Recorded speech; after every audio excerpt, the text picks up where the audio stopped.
mile-an-hour speed limit across Wales, and at the same time I also call upon them to rescind their policy of building no new roads ever again in Wales, and I call upon them to scrap their policy of bringing in road charging for using the motorway network. And isn't it interesting, Madam Deputy Speaker, that not one of the Labour members here is willing to stand up and defend their own Senedd government's policy?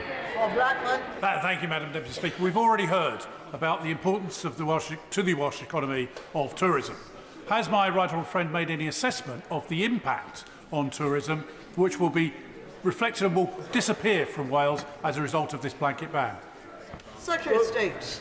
Madam Deputy Speaker, the honourable gentleman makes a very interesting point, because not only are people now going to have to pay extra money to come into Wales as a result of the Welsh Labour government's tourism tax, but they're going to find it a lot slower to get around Wales as a result of the Welsh Labour government's speed limits. And in my own constituency of Monmouthshire, the Monmouthshire Labour Council have recently decided, for the first time ever, to bring in charges for people who want to use the shops on a Sunday over the Christmas period, meaning, Madam Deputy Speaker, that they want us to slow down, but they don't actually want us to stop. Richard Ford. Thank you, Madam Deputy Speaker. Local authorities in Wales have had the opportunity to exempt roads and villages from a blanket application of a speed limit. Devon County Council has had less discretion. In May this year, 105 parishes in Devon applied to the County Council to have a 20-mile limit, but only 6 of the 105 were granted. Does the Minister accept that an opt-in system for 20-mile-per-hour zones depends on local authorities having enough funding to exercise the discretion? Secretary of State. Well, Madam Deputy Speaker, obviously his own party are actually in charge in Paris. I'm not sure if he was aware of that. But the reality is that local authorities across Wales do need more funding, and need more funding in order to be able to implement policies like this, which has cost £30 million. And the Welsh Labour government are diverting money away from local authorities so that they can spend it on their own pet schemes, which include extra Senedd members. Ruth Jones. Madam Deputy Speaker. That's why I'm bringing it. Secretary of State. Well, Madam Deputy Speaker, I have regular discussions with Cabinet colleagues regarding UK Government support for households in Wales, and I was therefore absolutely delighted that at the autumn statement the Chancellor announced a 9.8% rise in the national living wage, providing an extra £1,800 to the annual earnings of full-time workers. Ruth Jones. Thank you, Madam Deputy Speaker. And we're all thinking of the lovely Glenys Kinnock and her family, especially the Honourable Member for Aberafon at this time. But the number of emergency food parcels distributed by the Trussell... Order. Does it occur to honourable members that when they're speaking at normal speaking tone rather than whispering, while a member is asking a question, that it's really rude and discourteous? Ruth Jones. Thank you, Madam Deputy Speaker. The number of emergency food parcels distributed by Trussell Trust food banks in Newport West is on the rise. In 2018, the number of parcels distributed was 1,971. In the same period this year, over 3,000 were distributed to families. There was nothing in the autumn statement that would make this situation better. Why not?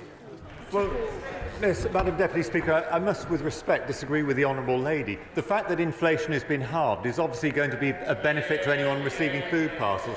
The fact that there's been a cut in national insurance is going to be beneficial to people. The fact that there's been an increase in the living wage is going to be beneficial to people. The fact that pensions and benefits are going up in line with inflation is going to be beneficial to people in her constituency. What is not going to be beneficial to her constituents is the Welsh Labour government wanting to spend over £100 million creating extra Senedd members, Madam Deputy Speaker. Oliver Hield. The Minister will be aware that the UK-EU Parliamentary Partnership Assembly has been meeting in Westminster this week.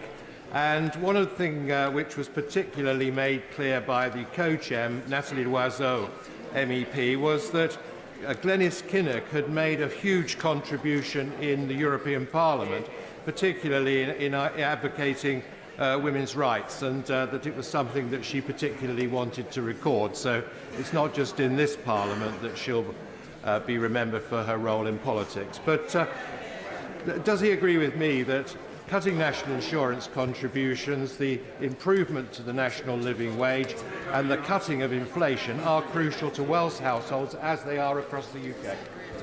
Madam Deputy Speaker, can I agree with my right honourable friend on all of those points? First of all, that Glenys Kinnock has made an enormous contribution to politics in this country, as has her husband, to whom we send our condolences, as is her son, who at this very moment is also working very hard to support steelmaking in South Wales, and it's a pleasure to work with him on the Transition Board in Port Talbot, even though we have some disagreements from time to time on political matters. So may I add to the tributes and support everything he said, and of course agree with him that the recent changes made in the autumn statement are going to be beneficial to people in Wales.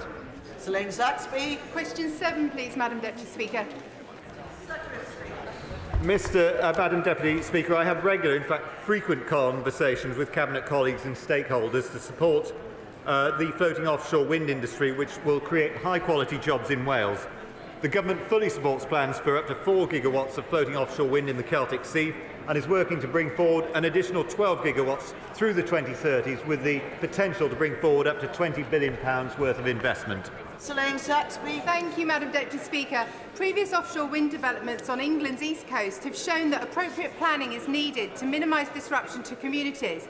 Does my right honourable friend agree with me that the development of floating offshore wind in the Celtic Sea should see single cable corridors, one to his side of the water and just one to the north coast of Devon or Cornwall, to reduce environmental and societal disruption?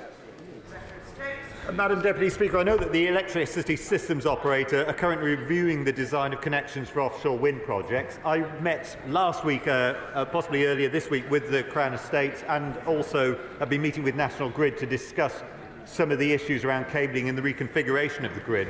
But the actual decision as to where the cables would go and how many of them there are going to be is a fairly technical one, which I fear I'm not really qualified to take a view on myself, but I can assure the Honourable Lady that I know Crown Estates and National Grid would be more than happy to talk to her about that particular issue.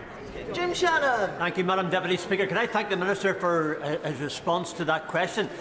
Minister, any onshore and offshore wind in the Celtic Sea will affect, of course, those fishermen in Northern Ireland as well.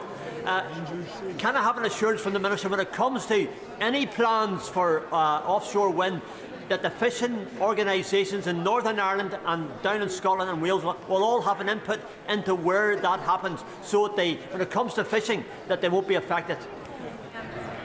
Well, Madam Deputy Speaker, the Honourable Gentleman makes a very good point that obviously in sparking a floating offshore wind industry, there are certain challenges that need to be dealt with amongst various other government departments. The Honourable Gentleman has made reference to one. I can assure him I've already had informal discussions about that, and we'll be looking to have more formal discussions with DEFRA and other government departments to make sure that we can overcome all of the challenges that are there and create a vibrant, sustainable industry for the future. Alex Cunningham. Question number 8, please. Secretary of State. Madam Deputy Speaker, I have regular discussions with Cabinet colleagues on a variety of issues, including on the cost of energy bills. The Government recognises the challenges posed by the cost of living pressures, which is why we are providing £3,700 per household on average over 22 to 2025 to support households and individuals with the cost of living. Alex Cunningham. Thank you, Madam Deputy Speaker. The Minister may not be aware of the very successful Warm Wales programme in the noughties, which saw tens of thousands of homes have their cavities and lofts insulated, saving residents in Neath, Port Talbot and Wrexham hundreds of pounds every year. Does the Government recognise that concentrated schemes of this nature have a major impact on fuel poverty? And will Minister steal our plans, which will see hundreds of thousands more households benefit? Madam Deputy Speaker, I'm well aware that there are a number of renewable energy schemes that could have a positive benefit on householders in Wales, which is why the UK Government have been so supporting of the potential for floating offshore wind in the Celtic Sea, why we recently, during the last round, arranged higher strike prices for tidal energy. So we're looking at a wide range of renewable energy systems that can bring benefits to people in Wales, and at the same time recognising the cost of living pressures. The UK Government has made sure we were paying around half the average fuel bills for homeowners during the last winter period. Alexander Stafford. Question 9, please, Madam Deputy Speaker. Minister. Thank you, Madam Deputy Speaker. Last week I had the pleasure of talking to farmers at the Royal Welsh Winter Fair and livestock markets in Sennybridge and Talabont in my own constituency. The UK Government is committed to backing Welsh farming, most notably by allocating over £900 million to the Welsh Government. This delivers on our manifesto commitment to maintain funding to farmers and land managers at 2019 levels. Alexander Stafford. Thank you very much indeed, Madam Deputy Speaker. Farmers across the UK, from those in the country of Wales to the village of Wales and Rwanda Valley, face increasing pressures. The Minister will know that I'm holding my next Farmers Forum with the Farming Minister early next year in Rwanda Valley. But what is she doing to support farmers in the country of Wales, farmers in the village of Wales and Rwanda Valley, and farmers across the whole of Rwanda Valley and the whole of the UK? Thank you, Madam Deputy Speaker. I congratulate my honourable friend on his work ensuring that the voice of farming is heard by the Minister. My honourable friend, like me, understands that farmers across this country are the beating heart of the rural economy, driving growth in rural constituencies like mine, which I must say is in stark contrast to the attitude of the party opposite in Wales, who have already cut £37 million from the Welsh agriculture budget. We wait with trepidation, Madam Deputy Speaker, to see what damage they will do to Welsh farmers next week. Alexander Stephen Doughty. Look, with the Minister. I think it just proves a point that members are not paying the least bit of attention to this colleague who is about to speak, who couldn't even hear his name being called. It's really rude to keep on talking when someone else is trying to ask an important question. Stephen Doughty. Deputy Speaker.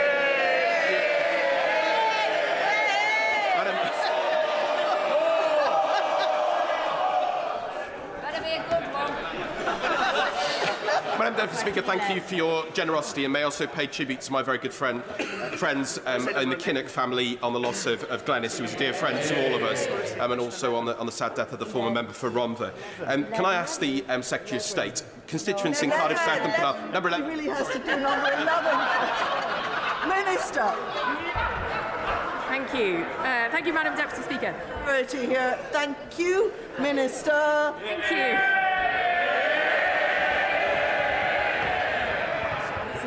This is going well. Thank you, Madam Deputy Speaker. With your permission, I will answer questions 11 and 12 together. The UK Government is committed to building a strong rail infrastructure network across Wales, which will improve connectivity and drive economic growth. In Cardiff South and Penarth want to see a station built in St Mellons Parkway. That will require important work on the South Wales main line for relief lines. Will she meet with me and colleagues with the Rail Minister to make sure that important national investment is done to ensure that station can go ahead? I'd be delighted to meet with the honourable gentleman to discuss that and the investment that the UK Government is already putting into rail infrastructure in Wales. Chris Armore. Thank you, Madam Deputy Speaker. The Secretary of State and the Minister should know that I've campaigned for years to close the dangerous level crossing in Pencoed in my Ogmore constituency. There's been no levelling up funding, no transport bid funding approved for any of those applications. Can the Minister please talk to DfT officials to resolve this, rather than allowing DfT officials to keep announcing more and more rail services, which is closest the crossing by stealth? It's not acceptable for my constituents. Thank you, Madam Deputy Speaker. I worked very well with the honourable gentleman when I was in the Government Whip's office, and I very much look forward to doing so. So I will certainly write to him and offer a meeting to discuss that. Order. That concludes questions to the Secretary of State for Wales. And just before we proceed to Prime Minister's questions, many colleagues have asked me to pass on their best wishes to Mr. Speaker in his absence. I'm happy to inform the House that although Mr. Speaker has tested positive for COVID and therefore can't be present here in the chamber, he is rapidly getting better, and just as soon as that little test shows negative, he'll be straight back here in his chair. And so we proceed to questions to the Prime Minister. Sir Michael Fabricant. Thank you, Madam Deputy Speaker. Question number 1.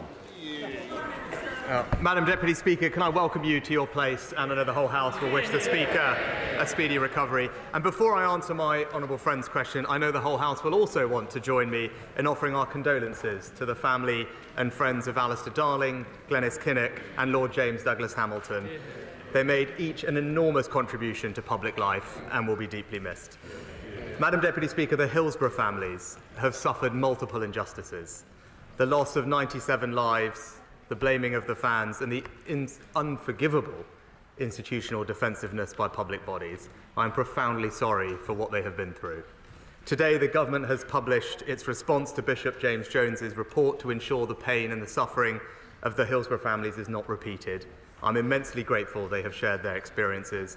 I hope to meet them in the new year, and the Justice Secretary will be making an oral statement after PMQs. Turning to my honourable friend's question, the Government is continuing to work closely with the Mayor of the West Midlands to fully develop his plans to deliver growth. Sir Michael Fabricant. Well, firstly, may I join the Prime Minister in his comments about the Hillsborough families. It's thanks to Margaret Thatcher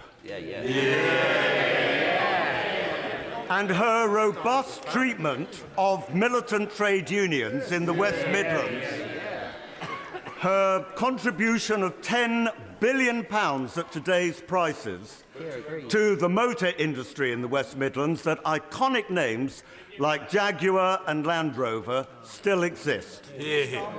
So does the Prime Minister share my boundless joy that on the road to Damascus, and in recognition of her great heritage and all that she achieved,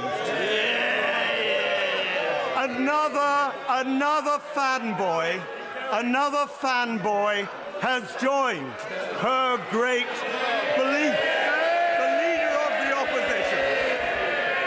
Prime Minister.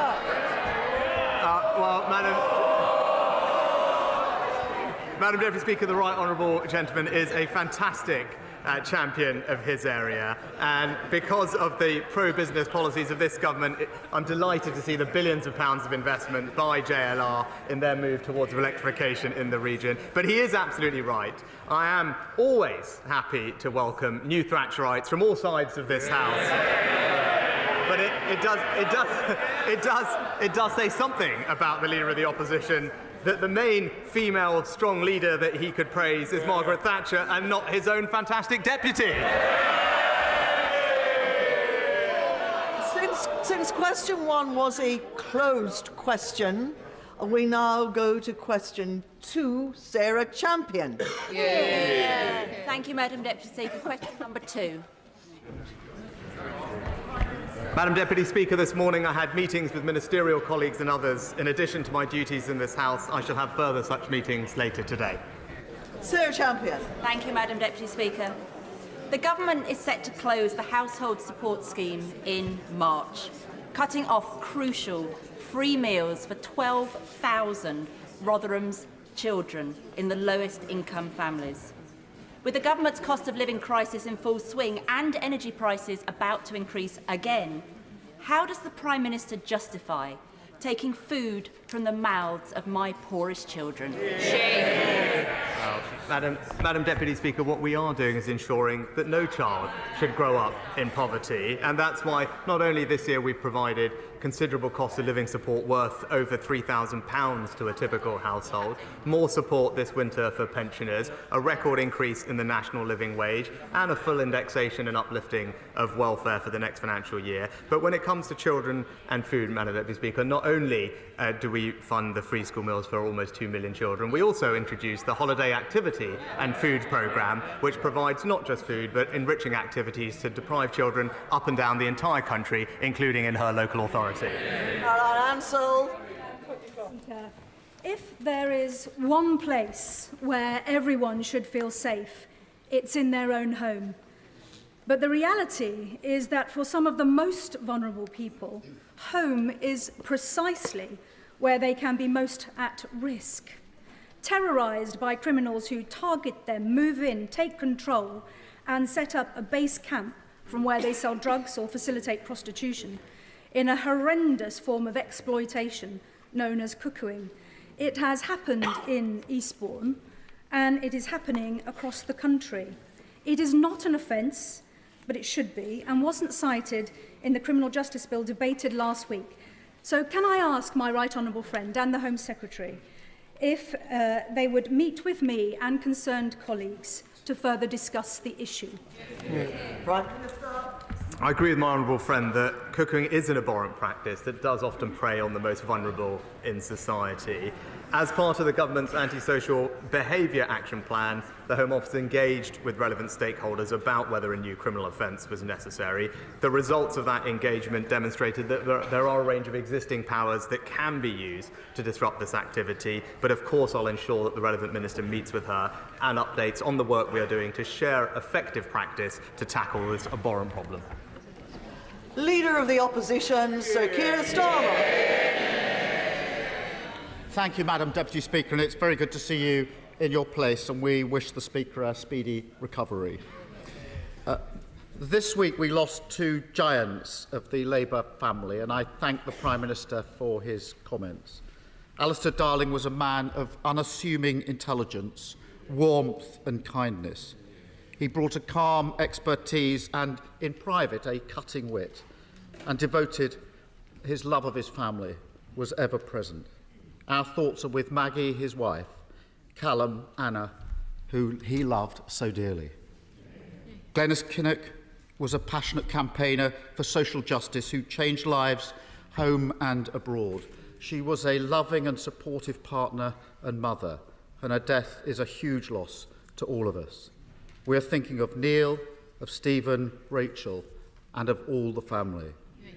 Can I also echo the Prime Minister's comments in relation to Lord Douglas Hamilton and in relation to the Hillsborough families? They deserve justice. In a previous capacity, I worked with the families. They waited a very, very long time for the findings, thanks to people in this House, and they've waited a long time for this response, but I'm glad it is now coming.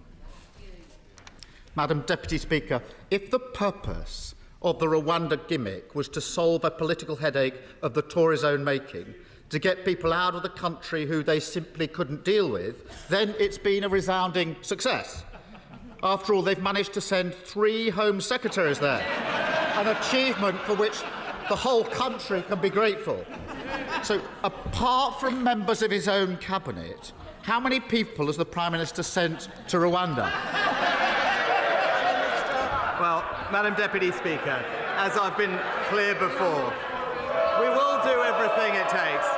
Mr. Speaker, we will do everything it takes to get this scheme working so that we can indeed stop the boats. And that's why this week we have signed a new legally binding treaty with Rwanda, which together with new legislation will address all the concerns that have been raised, because everyone should be in no doubt about our absolute commitment to stop the boats and get flights off. Because, Madam Deputy Speaker, and this is the crucial point that the Honourable Gentleman doesn't understand, deterrence is critical. Even the National Crime Agency have said that you need an effective removals and deterrence agreement if you truly want to break the cycle of tragedy that we see. But what we heard this morning from his own ministers was that they would scrap the scheme even when it is operational and working. As again, once again, Mr. Speaker, once again, instead of being on the side of the British people, he finds himself on the side of the people smugglers. Madam Deputy Speaker, when they first announced this gimmick, they claimed Rwanda would settle tens of thousands of people. Then the Deputy former Prime Minister quickly whittled it down to mere hundreds. Then the Court of Appeal in June made clear there's housing for just 100. The current number of people sent there remains stubbornly consistent, 0. At the same time, Madam Deputy, Article 19 of the treaty says the parties shall make arrangements for the United Kingdom to resettle a portion of Rwanda's most vulnerable refugees in the United Kingdom. So how many refugees from Rwanda will be coming here to the UK under the treaty? Mr. Speaker, what? Madam Deputy Speaker, sorry. Order! Prime Minister. It addresses all the concerns of the Supreme Court. But it's a point of pride, Madam Deputy Speaker, that we are a compassionate country that does welcome people from around the world. But let me just get the honourable gentleman up to speed on what we are doing. Reduce the number of illegal arrivals from Albania by 90%. Increase the number of illegal working raids by 50%. Because of all the action, we've taken the number of small boat arrivals down by a third, Madam Deputy Speaker. But what is the honourable gentleman's plan? Because it comes down to he just simply doesn't have a plan to address this problem. But no, I'm probably being unfair because he does have a plan. It's to cook up a deal with the EU that would see us accept 100,000 illegal migrants. Keir Starmer. Migration's trebled on his watch, and all he can do is make up numbers about the Labour Party. It's really pitiful. I'm not actually sure the Prime Minister can have read this thing. Article 4 says the scheme is capped at Rwanda's capacity. That's 100. Article 5 says Rwanda can turn them away if they want. Article 19 says we actually have to take refugees from Rwanda. How much did this fantastic deal cost us? Prime Minister. Madam Deputy Speaker, as the Home Secretary was crystal clear about, there is no incremental money. There is no incremental money that has been provided. This about is ensuring that the concerns of the Supreme Court have all been addressed in a legally binding treaty that will allow us to operationalise the scheme. But I'm glad he raised the topic of legal migration, which I agree is absolutely far too high, Madam Deputy Speaker. That's why this week we've outlined a plan bigger than any other government before to reduce the levels of legal migration by £300. It's an incredibly comprehensive plan. So if he cares so much about it, the simple question for him is, does he support the plan?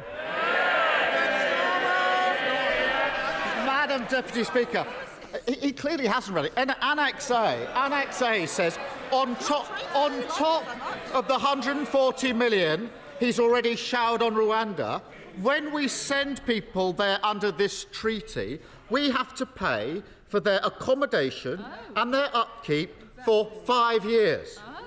And that's not all. This morning, a government minister admitted that anyone we send to Rwanda who commits a crime can be returned to us. I'm beginning to see why the Home Secretary said the Rwanda scheme is something to do with bats, I think, wasn't it?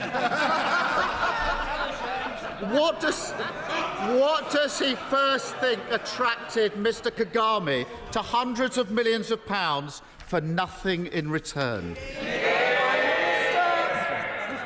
Listen, I've slightly lost the thread of the question, Madam Deputy Speaker, but the simple point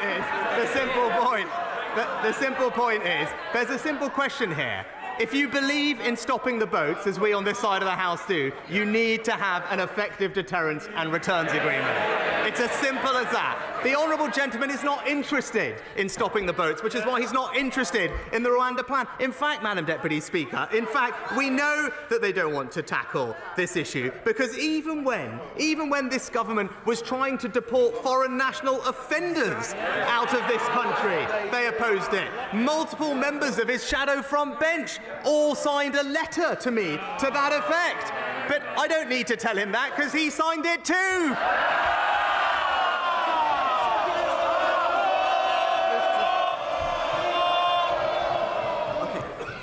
Okay, that's enough.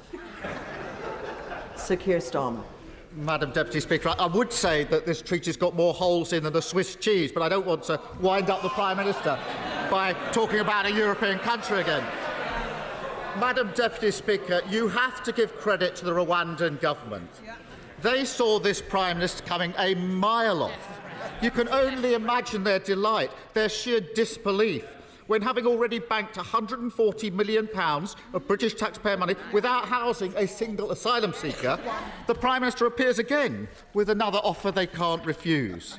A gimmick that will send taxpayers' money to Rwanda, refugees from Rwanda to Britain, and won't stop the boats. It was mentioned of Margaret Thatcher earlier. Madam Deputy Speaker,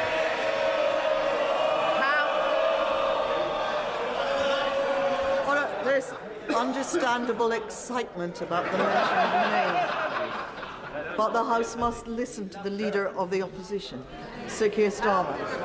Party go from up yours to laws to take our money, Kagame.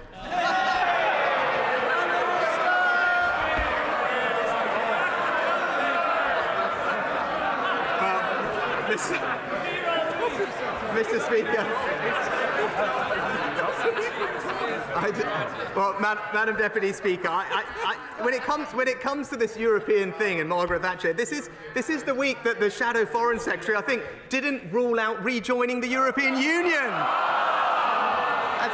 He can role-play Margaret Thatcher all he wants, but when it comes to Europe, his answer's the same. Yes, yes, yes! Madam Deputy Speaker, forget the private jet. He's obviously on a private planet of his own. But as Daily Mail readers learned this week that the Prime Minister has begun to feel sorry for himself. He's even been heard comparing his plight to his beloved Southampton Football Club.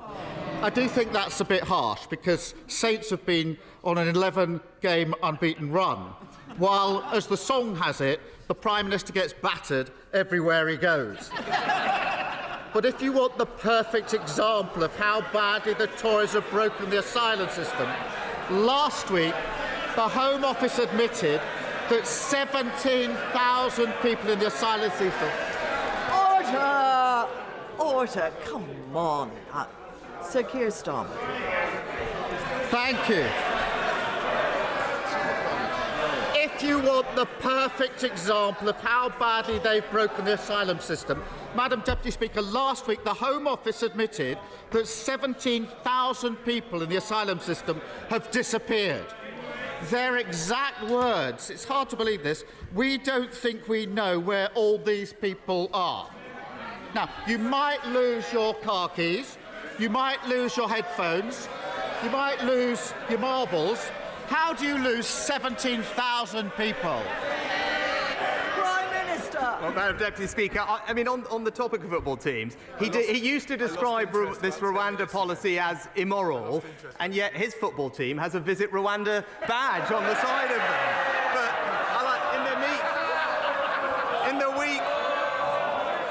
in the week when he made his big economy speech, we're still waiting to hear how he's going to borrow £28 billion and still cut taxes and reduce debt. It's the same old thing. The sums don't add up. But while they're struggling with their calculator, we're getting on and delivering. A new treaty with Rwanda, the toughest ever measures to cut legal migration, our schools marching up the tables, and tax cuts for millions, Madam Deputy Speaker. So whether it's controlling our borders or lowering our taxes, just like the Saints, the Conservatives are marching on.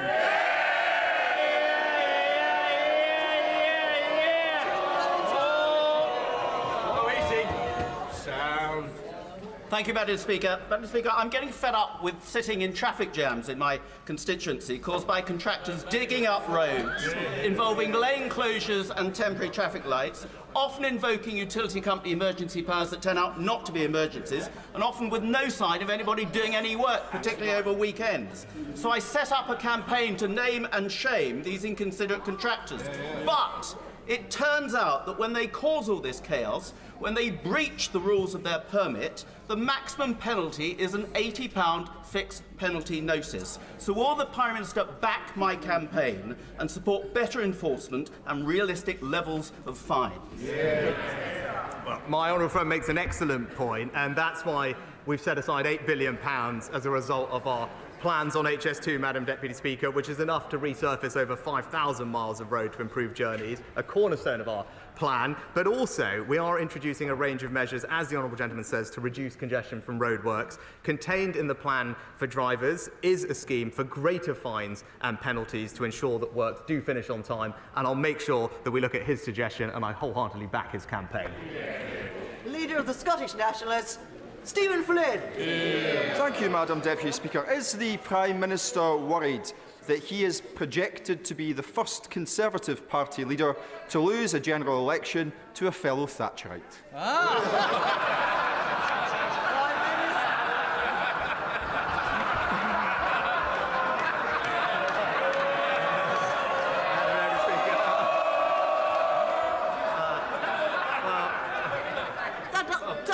We really must hear the Prime Minister, and we've got a lot of questions to get through.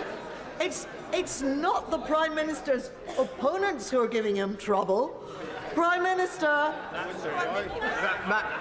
Madam Deputy Speaker, I say to the honourable gentleman, Margaret Thatcher's view was cut inflation, then cut taxes, and then win an election, and that's very much my plan.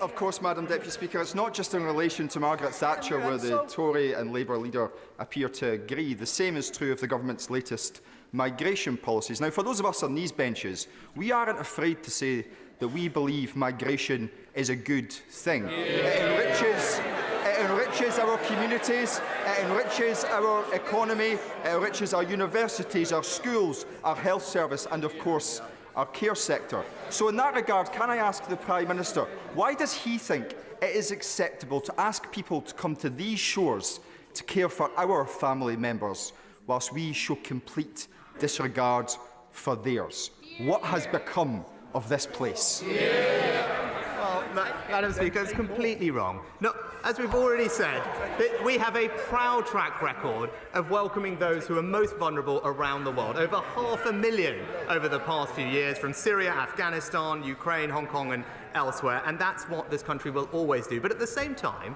when it comes to economic migration and other forms, it's absolutely right that we take strong action to curb the levels that we have seen, because they are simply far too high and place unsustainable pressure on our public services. And, Madam Speaker, I make no apology for saying that, or indeed saying that it is important that those who come here contribute to our public services. Thank you, Madam Deputy Speaker. Can I first of all welcome the Government's significant funding increase for two-year-olds preschooling in 2023, but the illustrative 24-25 DFE funding to Dorset Council for two-year-olds preschooling is looking to be a net 17 pence per hour less than it is today, and it is giving West Dorset preschools some nervousness about their sustainability. Will my right honourable friend, the Prime Minister, support me to ensure that educational funding formulas for this will be taking into account the challenges of rural living and allow excellent preschools to... We've got it, Prime Minister. Deputy Speaker, in a couple of years' time, we'll have increased spending to over £8 billion every year on free hours and early education, which will help working families with childcare costs. Indeed, it's the single biggest investment in childcare in England ever. But my honourable friend makes an excellent point, and that's why we will ensure that there is a discretionary supplement in the local authorities' local funding formula for rural communities to account for the smaller economies of scale and ensure that they can continue to deliver their very vital work. Stephen Farry. 9 months on from the Windsor Framework, I thank the Prime Minister for his ongoing efforts to restore the Northern Ireland Assembly and Executive. However, if and when the institutions are restored, they will still be plagued by the same structural weaknesses that have seen repeated collapses and unfairness around things like designations. This week, the Northern Ireland Affairs Committee published a report calling for a review of the Good Friday Agreement. Many architects of the agreement, such as Tony Blair, John Major and Bertie Ahern, have recognised the case for reform. So can the Prime Minister commit to an early review of the agreement to improve its stability, effectiveness and fairness? Prime Minister. So I recognise the honourable member's campaigning on this issue, and I've got great respect for his position. Indeed, we've spoken on a number of occasions, both here and on my visits to Northern Ireland. My focus right now is on getting the institutions up and running, and my overarching priority is to get public services back on track in Northern Ireland, which I know is an ambition that he and I share. Any reform of institutions are best dealt with the support of all parts of the community. But when it comes to restoring the current institutions, the government is doing everything it can to support efforts, and I know the Secretary of State will be in touch and engagement with the parties imminently on that point. Nick Fletcher. Thank you, Madam Deputy Speaker. Yesterday, 13 men died by suicide. Today, 88 men will die of heart disease. Tomorrow, and every day, 90,000 men will wake up in prison. And we have 2.2 million boys living today at home with no dad. We thankfully have an excellent Cabinet Minister for Women. We have an excellent Minister for Women. So will the Prime Minister meet with me to discuss the merits of a Minister for Men and Boys? Because, as Warren Farrell states, when one sex loses, both sex lose. Yeah. Can I say to my honourable friend that he should be commended for his tireless campaigning on this issue.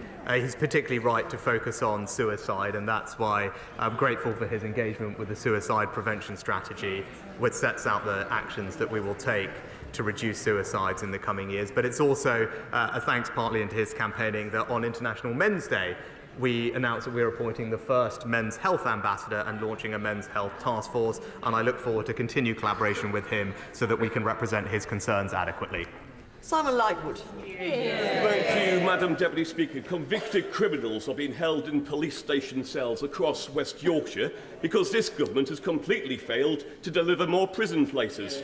Two-thirds of prisons overcrowded, criminals let out early, if sentenced at all, only 2% of rapists reaching court, serious violence up 60%, knife crime up by 70%, and nearly 65,000 cases waiting to be heard. So, Prime Minister, how can you reassure the residents of Wakefield that they are safe on our streets?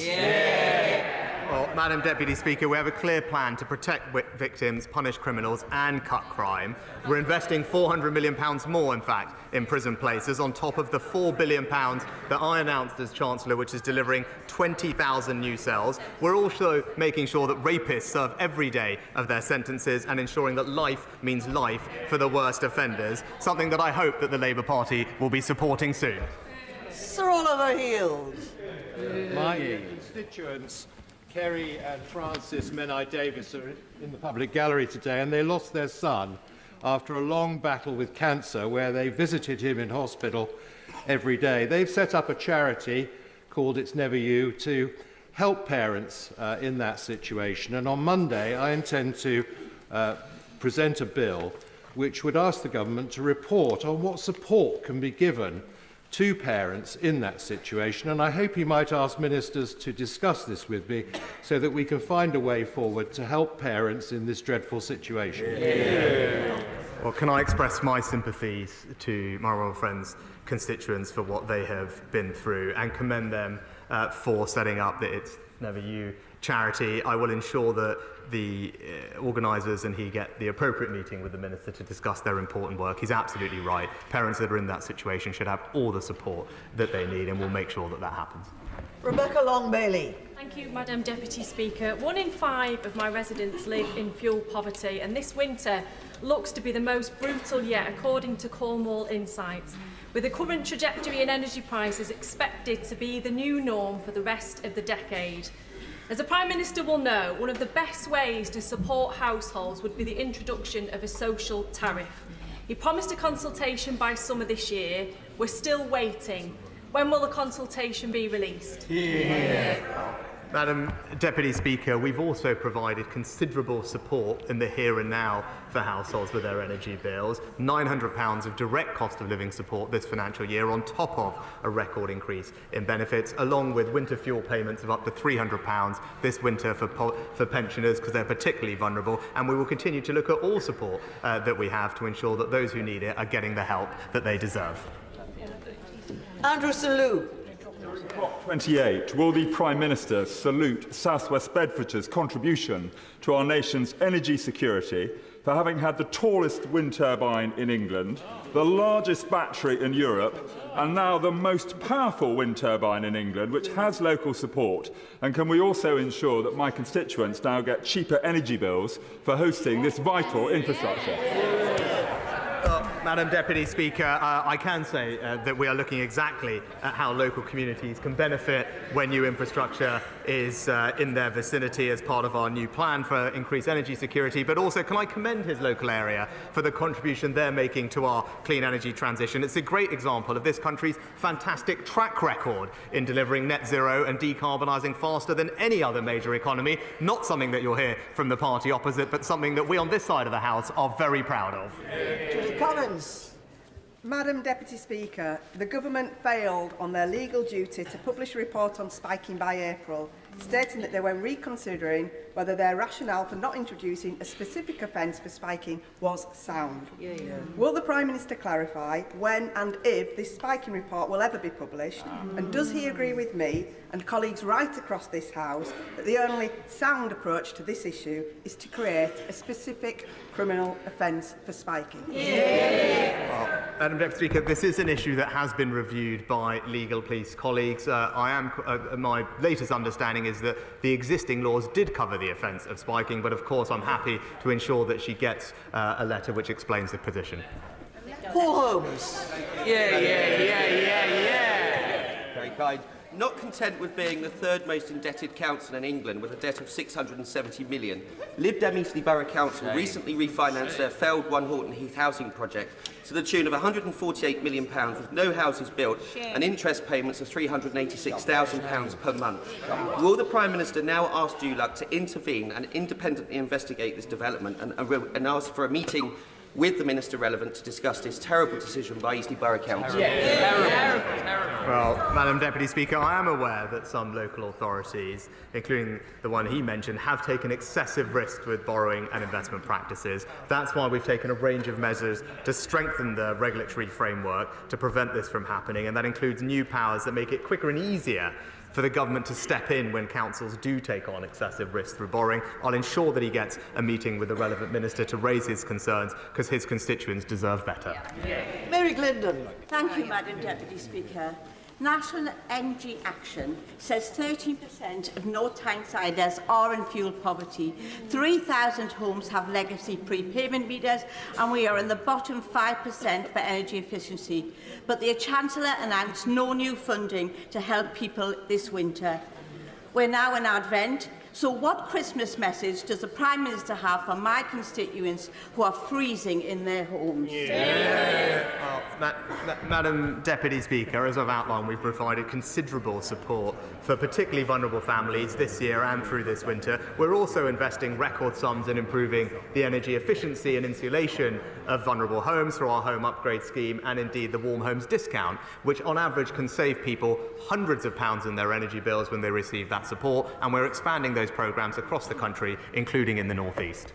Flick Drummond. Thank you very much, Madam Deputy Speaker. The International Criminal Court prosecutor, Karim Khan, KC, has concluded his first visit to Israel and Palestine and stated we must show that the law is there on the front lines and it's capable of protecting all.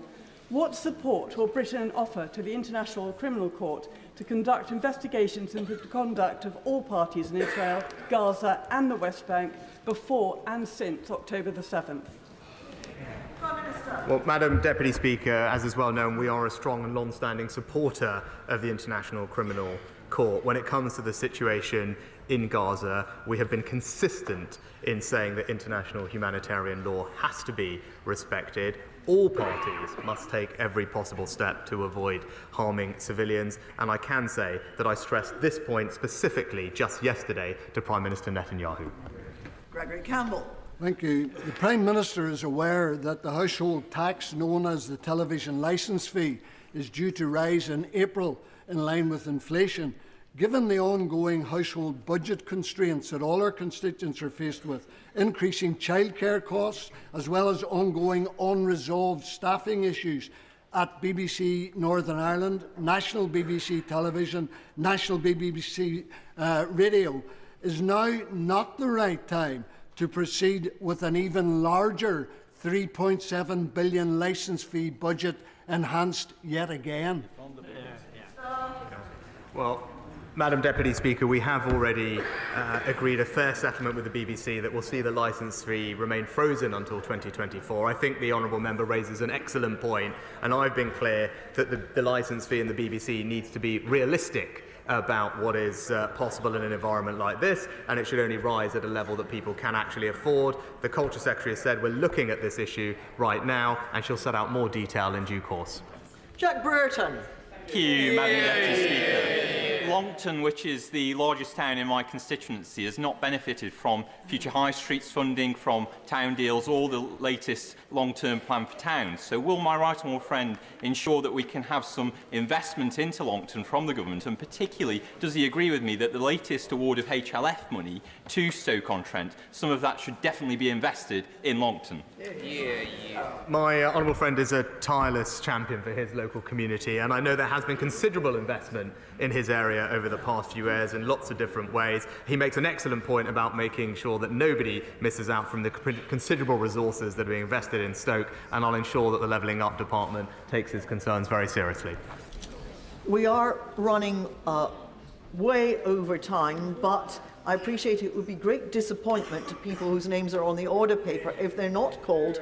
So I'm trying my best to call everyone whose name is on the order paper, but I make a plea for brevity, please. Kerry McCarthy. Thank you. When the Prime Minister is taking a dip in his pool or he's on the beach at his place in California, he doesn't have to worry about swimming in sewage. The rest of us don't have it so good. So why won't he back Labour's plans for criminal liability for water company bosses who failed to clean up their act?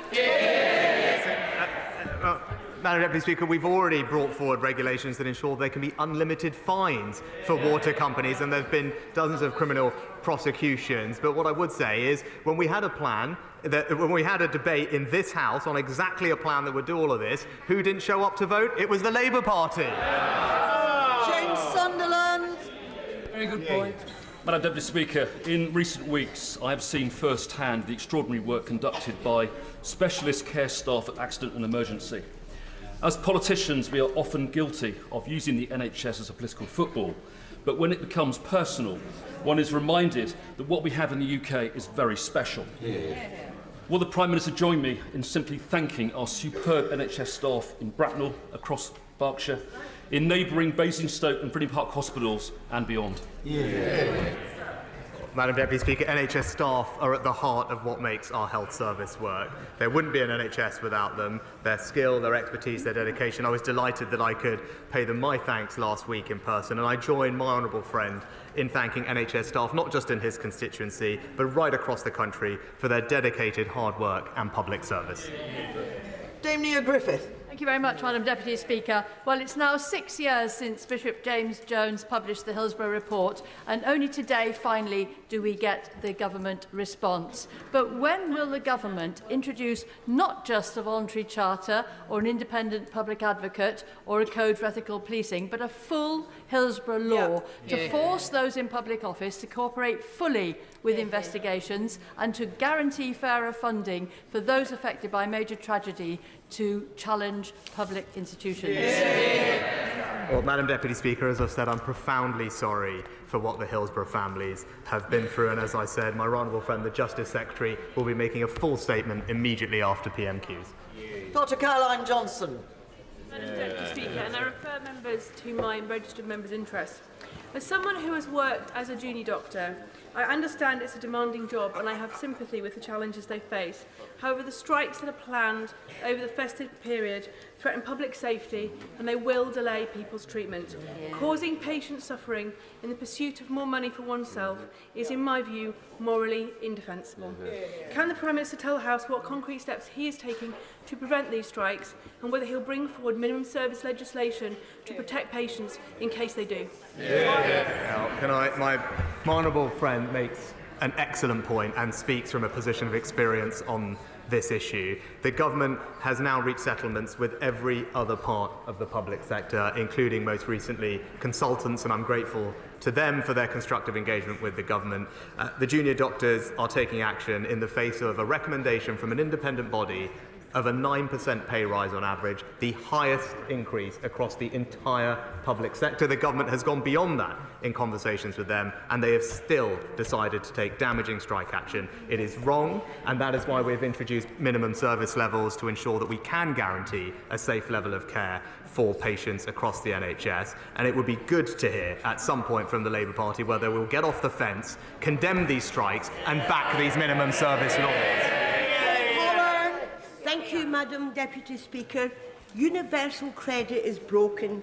One constituent tells me that DWP is refusing to reimburse her childcare payments because it was 4 days late due to her phone being broken. She's down £1,200, unable to pay for childcare. She has lost her job and is likely to have to move house.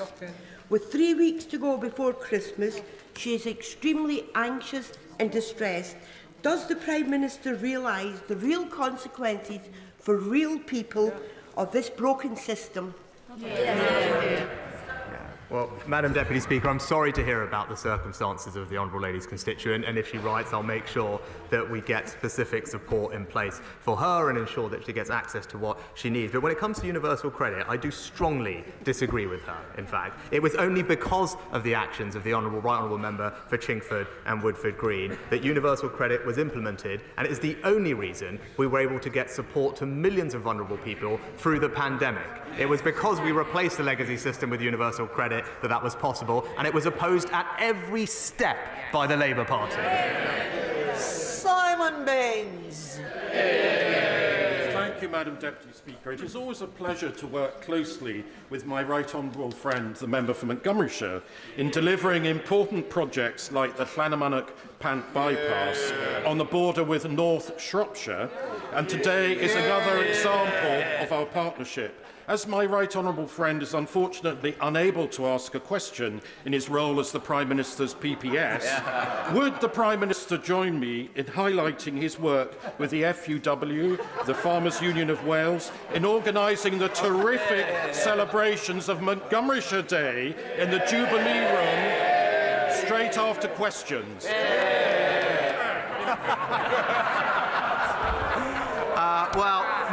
Madam Deputy Speaker, my honourable friend is an excellent campaigner for his constituents, as indeed is the right honourable friend, the member for Montgomeryshire. It's fantastic to see these local projects being delivered in their area. I'm grateful to my honourable friend for teaching me how to pronounce the Pant Llanamannock bypass in my first budget, and I'm delighted to declare from the dispatch box that today is now officially Montgomeryshire Day, and I look forward to everyone celebrating in the Jubilee Room straight after questions. Thank you, Madam Deputy Speaker. Final question, Gerald Jones. Madam Deputy Speaker, if I could beg your indulgence just briefly to wish my constituent attacked during yesterday's serious incident in Aberfan a speedy recovery, and thank the emergency services and school staff for their swift and professional response. Madam Deputy Speaker, Britain is getting smaller on the world stage under this Prime Minister's watch. His climate failures mean our children and grandchildren bearing the brunt of the costs. His plans undermining Britain's energy security. Bills are still sky high for working families, and yet he's hiking the tax burden and real living standards are falling by over 3%. Tinkering with a reset just isn't and doesn't compensate for 13 years of failure, does it, Prime Minister? Deputy Speaker, first of all, can I say that my thoughts are with the victim and her family about the awful incident that took place on the streets of Aberfan. We wish them a full and speedy recovery, and I also join him in thanking the emergency services for their immediate response. But he talked about leaving our children and our grandchildren with costs, and he actually is right, Madam Deputy Speaker, to raise that, because that is important that we don't do that. And the question then for him and the party opposite is, why do they want to embark on a green borrowing spree of £28 billion a year that just means higher taxes for our children and our grandchildren, higher mortgage rates? It's the same old story, reckless borrowing and the British people paying the price. Thank you. That concludes Prime Minister's questions. I'm pausing for a moment to allow members to leave and to take up new places, as we now have an important statement.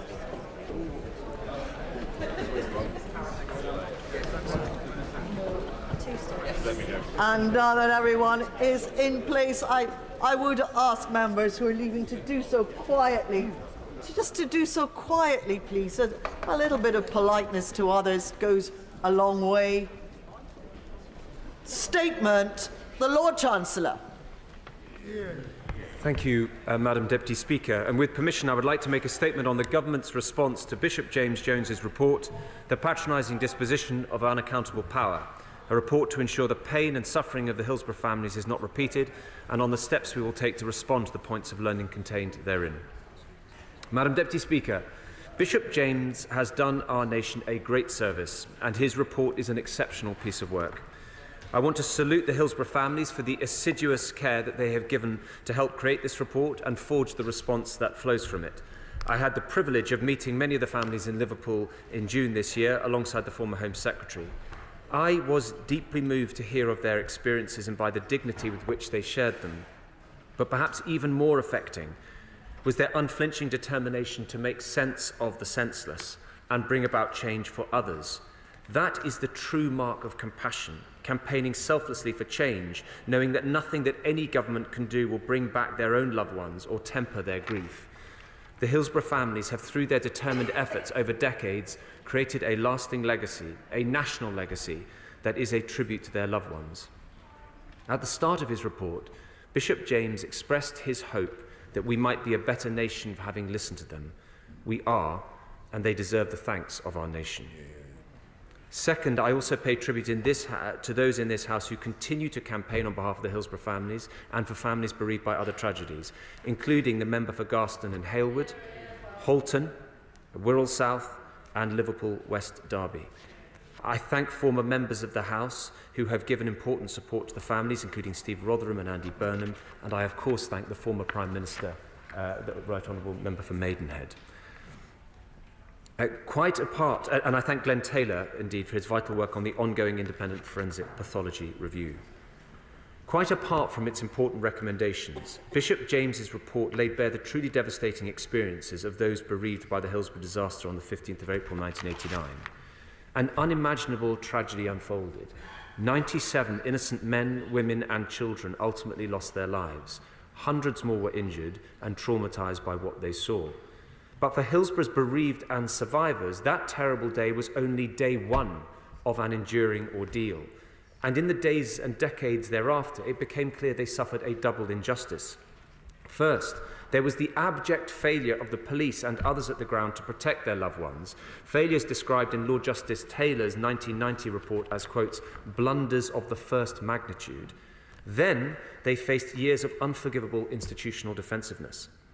Second, the Hillsborough's families and survivors suffered what can only be described as cruelty, as innocent fans were cynically blamed for their own deaths. But that, Madam Deputy Speaker, as was later to become clear, was a web of lies spun by those seeking to protect their own reputations. Now, I emphasise that point because although the disaster may have been over 34 years ago, these baseless narratives still inexplicably persist in some quarters today. So let me take this important opportunity to restate what is not a matter of opinion, but unassailable fact. Fans attending the Hillsborough Stadium on the 15th of April 1989 bear absolutely no responsibility for the deaths and injuries that occurred. And in making that statement, I echo what was said 7 years ago by my right honourable friend, the member for Maidenhead, at this dispatch box when she read out the full findings of the second inquests, namely that 96 men, women and children were unlawfully killed. Since then, Andrew Devine, who suffered life-changing injuries at Hillsborough, passed away on the 27th of July 2021, becoming the 97th fatality of the disaster. I would like to place on record my deepest sympathies to Mr. Devine's family and friends, and indeed all those who lost loved ones. Madam Deputy Speaker, the Government's response to Bishop James's report has been a long time coming, too long. For some of that time, it was necessarily held back to avoid prejudicing the outcomes of criminal trials, but there has been delay since, and I recognise that this has only compounded the pain of the Hillsborough families and survivors, and the Government apologises for that. As the House will be aware, the Government's response follows that of the police, which was published in January this year. Today, the Chief Coroner is also publishing his response, which relates to his leadership role regarding the coronial service, and collectively, these responses address the points raised by Bishop James. But this doesn't stop here. We will, of course, continue to listen to the families of those involved in all major incidents and their concerns. So turning to the report, it contains 25 points of learning. Whilst Bishop James said that he considered each to be vitally important, he was clear that 3 in particular were, in his words, crucial. So let me turn to those. First, he proposed the creation of a charter for families bereaved through public tragedy. Bishop James made clear that he wanted to, quote, help bring about cultural change through commitments to change, as he put it, related to transparency and acting in the public interest. It's worth reflecting that in setting out Point of Learning 13 regarding the Hillsborough law, which I will come on to, Bishop James said that he had drawn heavily on that law's principles in the drafting of this charter. So it is worth taking a moment to consider the language of that charter. It commits signatories, the leaders of public bodies, to strive to, 1, place the public interest above the reputation of their own organisations. 2, to approach all forms of public scrutiny, including public inquiries and inquests, with candour in an open, honest and transparent way. And 3, to avoid seeking to defend the indefensible. And I can tell the House that the Deputy Prime Minister has today signed what will be known as the Hillsborough Charter on behalf of the Government. Other signatories of the Charter include the National Police Chiefs Council on behalf of all 43 police forces, the College of Policing, the Crown Prosecution Service, the National Fire Chiefs Council and others. We want this Charter to become part of the culture of what it means to be a public servant in Britain. So the Deputy Prime Minister will be writing to all departments to ensure that everyone who works in government is aware of the Hillsborough Charter and what it means for the way that they work. A reference to the Charter will also be added to the central induction to the civil service for all new joiners.